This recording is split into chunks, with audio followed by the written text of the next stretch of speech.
And they made their attack, and of course they were all shot down by the Zeros, and except for, well, they were all shot down, but Gay was the one that was in the life raft.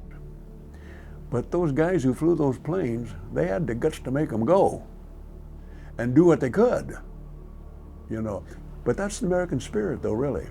The TBDs, the torpedo planes, were the worst of the world. I mean, carrying their torpedoes about 100 knots is about as fast as they could go. Imagine this thing, torpedo planes going on this thing, you know, knowing that they had practically zero likelihood of ever getting back, and yet they knew that their mission out there was really essential. It was like riding in a hearse.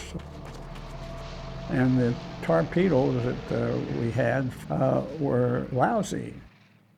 And what was going on for Admiral Nagumo? After getting word that a second strike on Midway was needed, he had a dilemma.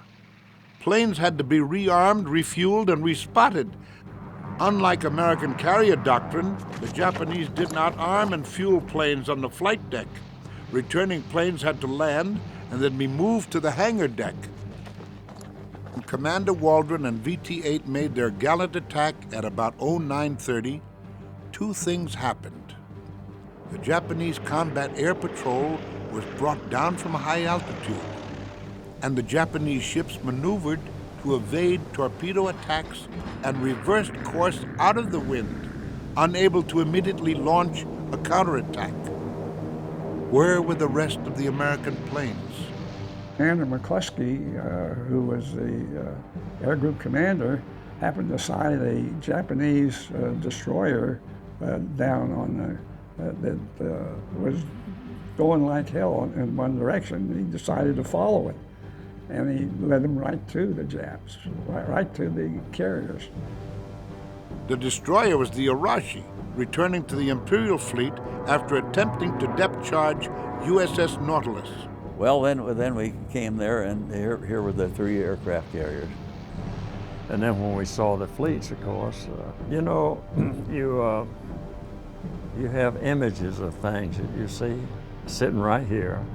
I can see that fleet just the same as I saw it on June the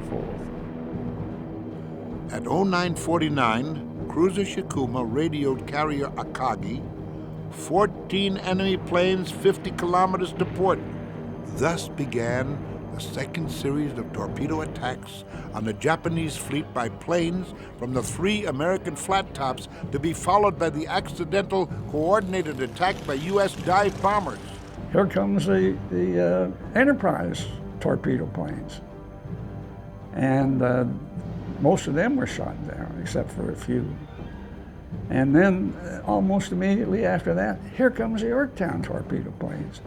So one after another, torpedo attacks on this, on three carriers. The McCluskey and his two pilots, and saw that they missed.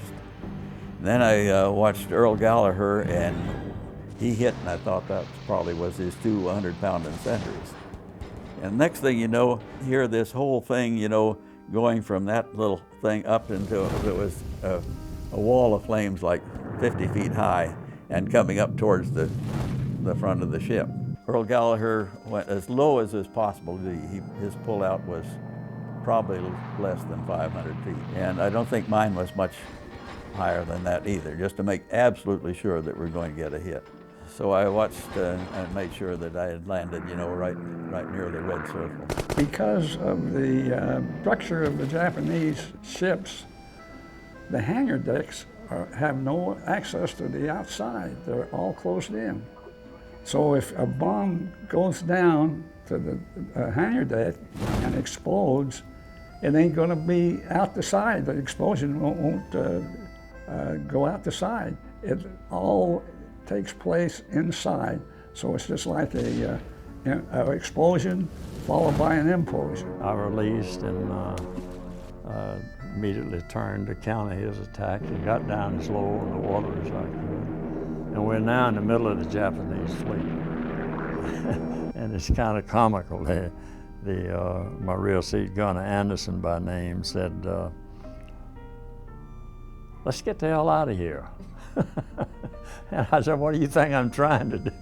Dive bombers from the Enterprise in Yorktown successfully attacked 3 Japanese carriers, Akagi, Soryu, and Kaga. But Hiryu was not hit. But as of 10:20 in the morning, not a single ship had been damaged. And at 10:25 or 10:26, depending on who you listen to, 3 carriers were sunk.